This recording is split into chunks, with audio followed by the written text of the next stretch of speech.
19h30 sur BFM TV, c'est une carte de vigilance canicule qui fera date dans l'histoire de la météo. 15 départements placés ce soir en vigilance rouge canicule, 51 orange. La façade ouest de la France est principalement concernée. Les 40 degrés seront souvent atteints, voire dépassés.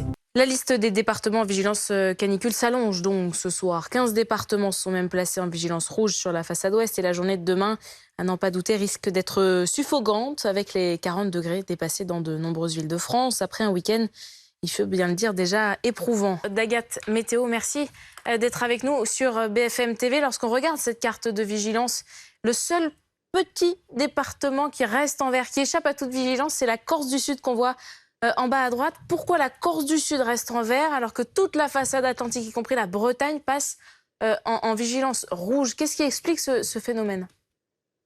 C'est simplement que les seuils attribués aux vigilances canicules ne sont pas prévus sur cette partie de la Corse. Elles le sont un peu plus au nord. Ça se joue à quelques degrés près pour classer ou pas un département en vigilance. Et on voit que le reste de la métropole, y compris la Corse du Nord, est en vigilance, évidemment, pour cet épisode de très forte chaleur.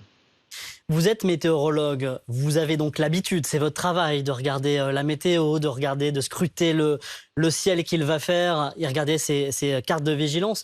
Qu'est-ce que vous inspire cette carte-là? On parle d'une des journées les plus chaudes jamais enregistrées par Météo France.